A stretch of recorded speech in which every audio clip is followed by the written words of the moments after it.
All right, breaking news coming in. Multi-state ED raids are underway. We're given to understand in Sabarimala gold theft case. The Enforcement Directorate, the ED, is conducting raids at multiple locations, including in Travancore, Devaswam Board office and residences of the main accused in Kerala as part of a probe into the financial aspects of the case. Search underway in Tamil Nadu as well as Karnataka. A team of 10 Enforcement Directorate officials carried out these raids. They are examining the documents as part of this investigation. So this is a probe that is gaining further pace. Multiple raids are being carried out across multiple states in the Sabarimala gold theft case. The ED is conducting raids at multiple locations, including Travancore Devaswam Board office as well as the residences of the main accused.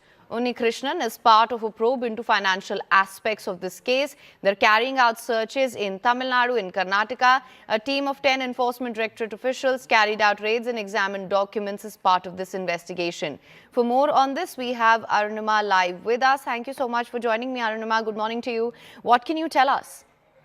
So across 3 states, Karnataka, Tamil Nadu and Kerala, 21 locations are being raided. Residents and premises linked to the main suspects in this particular case. Also, at least one firm by the name of Smart Creation, which is based in Chennai, that is also being raided. The suspicion is that these firms were used as fronts to launder away ill-gotten wealth.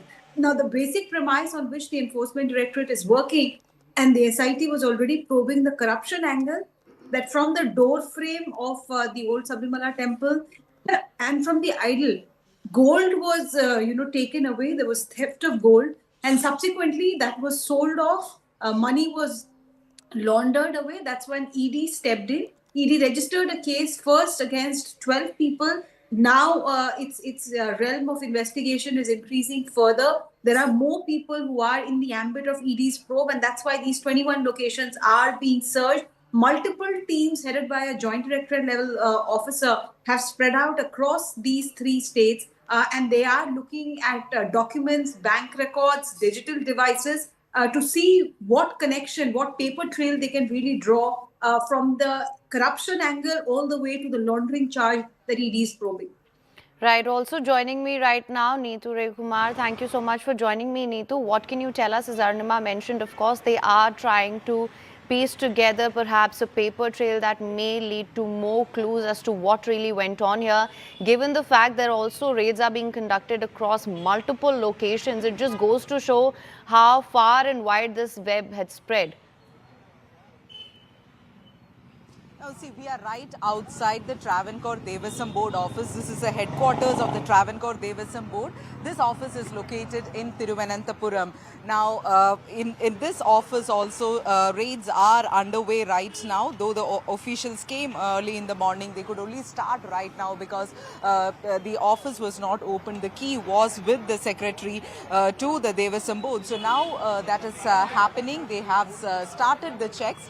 Now, at multiple locations in Kerala, including the houses of all the accused and the accused who have been arrested. This includes A. Padma Kumar, the former Travancore Devaswam Board, Murari Babu, the former Devaswam official, Unikrishnan Poti, the main accused. Related to Unikrishnan Poti, his house as well as his sister's house, also raids are being conducted. He's a main accused. Also the residence of N. Vasu, another former Devaswam Board official, president and commissioner. So the houses of the accused, Travancore Devaswam Board headquarters, ED raids are being conducted at multiple locations across Kerala, in Tamil Nadu, that is in the Smart Creations office, as well as in Karnataka. Now, what the ED is looking at, the SIT is conducting a detailed investigation.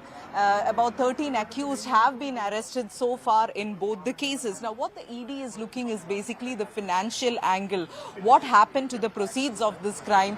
What really went through the paper trail? So these are the things that they are trying to access while conducting these raids. But the SIT has already seize the files related to the 2019 incidents, whatever has happened. So we are not really sure how much the ED will be able to seize, because SIT had also conducted the checks at the residences of all these accused after they have arrested them.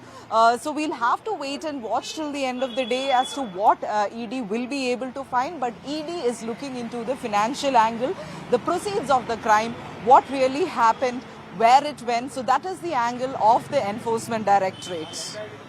Right.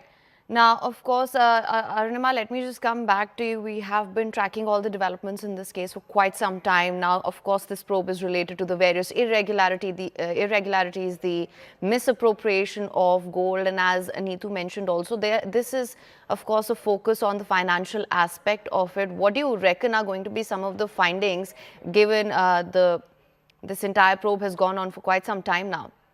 I just wanted to draw your attention to this latest official statement that has come in from the Enforcement Directorate. It says that ECIR, which is the FIR version of ED, was registered of 9th of January because ED learns, and like Neetu pointed out, that this is a probe that was carried out by SIT as well. ED is saying that preliminary investigation has disclosed that gold-clad sacred artifacts were deliberately misrepresented as copper plates in official records. They were then removed from the Sabarimala premises. And this is happening between the period 2019 and 25. And the gold was allegedly extracted through chemical processes at private facilities in Chennai and Karnataka. So why are these raids happening in Chennai and Karnataka? The clarification coming in from ED, because they feel that both in Chennai and in Karnataka, there were facilities that were used to chemically extract the gold from artifacts that were removed from Sabarimala.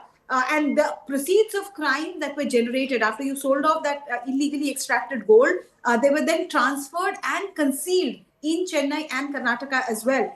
The ED is saying in this official statement that to trace the process of proceeds of crime, identify beneficiaries, seize incriminating documents and digital evidence, and ascertain full extent of money laundering involved. That's the reason these searches are being carried out. The ED goes on to say that investigation has also revealed indications of other financial irregularities. So ED is not just focusing on this primary case of gold being illegally extracted. It also feels that there were other irregularities and scams at Sabarimala, including misappropriation related to temple offerings and rituals. So these searches are a multi-pronged, multi-state, search and seizure that the ED is conducting, because it feels that the rot runs very deep. Well, clearly, given the kind of investigations that we are seeing across states as well. For more on this, Afreen Hussain also joining me right now. Afreen, what can you tell us? Well, Him, in an early morning raid at the residence of Unnikrishnan Poti in Bengaluru, Srirampura, a team of 10 enforcement directorate officials are searching for documents. As Neetu rightly mentioned, the agenda of this particular raid seems to be to try and find the money trail, the paper trail that has been left here and in also Ballari, in Karnataka's Ballari, at the jewelry shop of owner Govardhan Rodam Jewelers, which was also raided last time as well. Enforcement Directorate is also raiding this particular jewelry shop in Ballari this time as well, and also the residence of Govardhan. And like I mentioned, the house of Unnikrishnan Poti in Bengaluru is being raided. The raids are conducted across 5 locations, including Bengaluru and Ballari. It remains to be Enforcement Directorate officials recover from this particular raid. Remember, the same places were raided last year as well. The house of Unnikrishnan Poti in Bengaluru and the residence of Govardhan, the jeweler in Ballari, and the jewelry shop as well. All right. Also, of course, we have seen as well the chemical analysis that was carried out as well, Arunima, as you were mentioning earlier. Purnima, let me come to you. What's going on right now?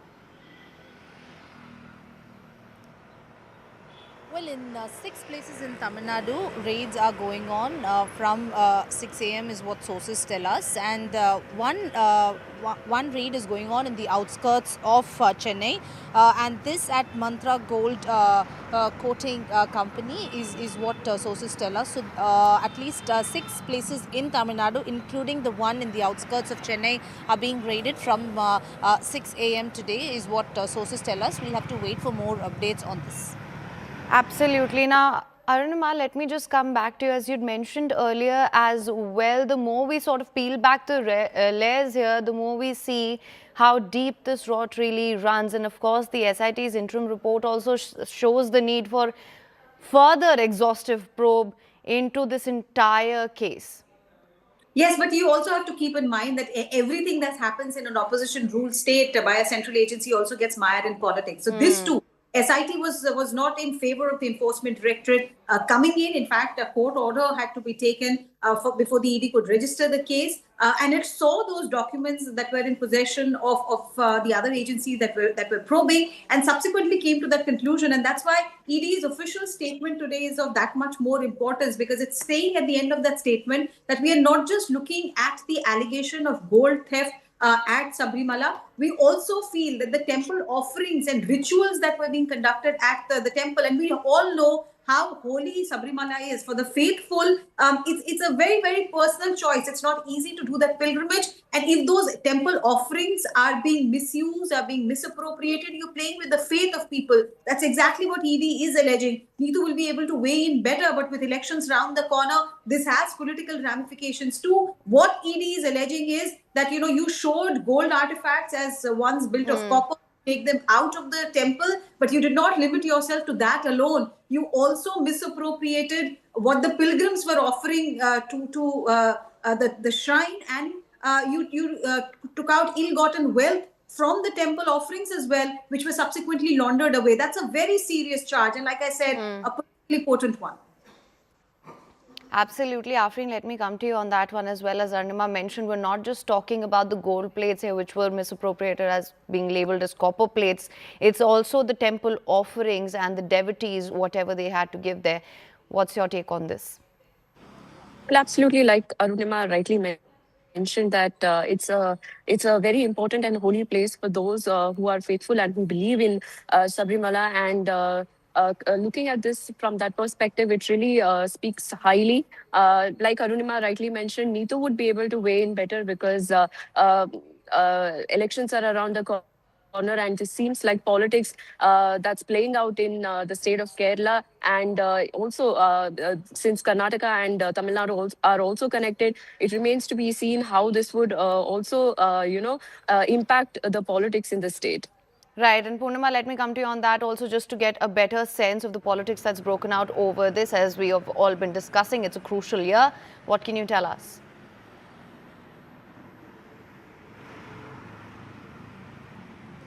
Well, it's a crucial year for Kerala and Tamil Nadu, because both the states are going to poll. So politics over this continues to escalate. We'll have to now see how the political parties in Kerala react to the ongoing investigation, because just 5 months left for the elections, and this issue certainly is going to be one of the key narratives there as well.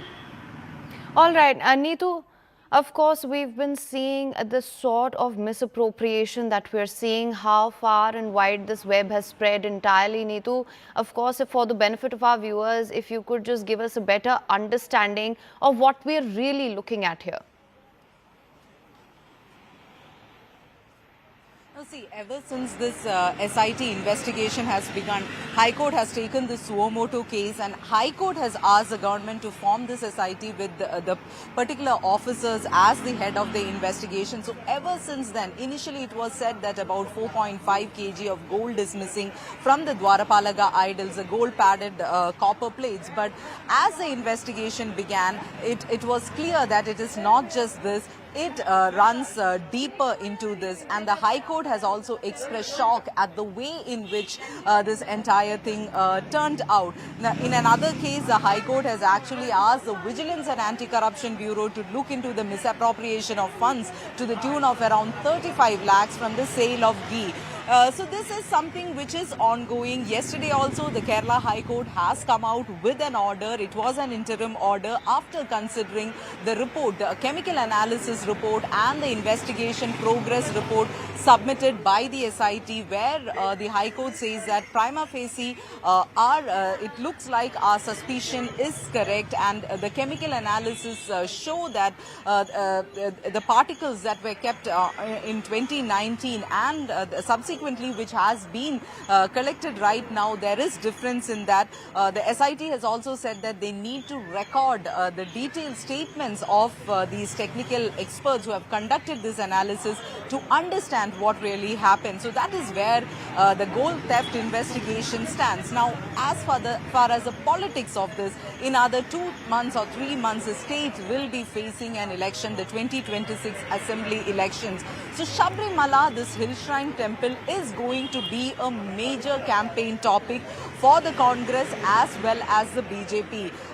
We should also understand that in 2019, following the Sabarimala protest in 2018, when the Supreme Court allowed entry of women of all age groups, there was widespread protest across the state. And there we saw that how it benefited politically the Congress-led UDF, because in 2019 they won 19 out of the 20 Lok Sabha seats. So this time also the Congress-led UDF is hoping that this will give them electoral benefits. The BJP has also been talking about Sabarimala. They have been asking for an investigation by a central agency. When Home Minister Amit Shah came here also, he spoke about Sabarimala. He attacked the LDF government, stating that someone who is not ready, who cannot protect the Sabarimala temple, how are they going to protect the faith? So that was a question that was asked by Home Minister Amit Shah when he was here. He also asked for a neutral agency investigation. So that just shows how Sabarimala will be taken up politically. But for the LDF and the CPIM, which was actually in the defensive ever since this came, because it was under their Travancore Devasam Board presidents and their former presidents who has been arrested by the SIT. But ever since the arrest of Tantri Kandarara Rajiveru, the chief priest during that time in Sabarimala, the CPM also has, they have also gotten certain leeway as far as politics is concerned, because the arrest of Tantri was a huge shock. For the devotees, Tantri is next to God. He's, according to the rituals, his position is like that of a father to Lord Ayyappa. So the devotees were shocked when the Tantri was arrested in this case, and that is also giving a political leeway for the CPIM and the LDF, where they are trying to explain to the people that, see, it is not really politics that has been played, and the government stand from the beginning, including Chief Minister Pinarayi Vijayan, has been taking is that we will not support any of these accused or any of the culprits. The SIT will have a free way to investigate into this, and our intention is to find the culprits behind this and bring the gold back of Lord Ayyappa. So this is how the CPM has been dealing with this, but definitely in the run-up to elections, this is going to be a campaign topic, and this will be live till the 2026 Assembly elections. Right, we're getting more information right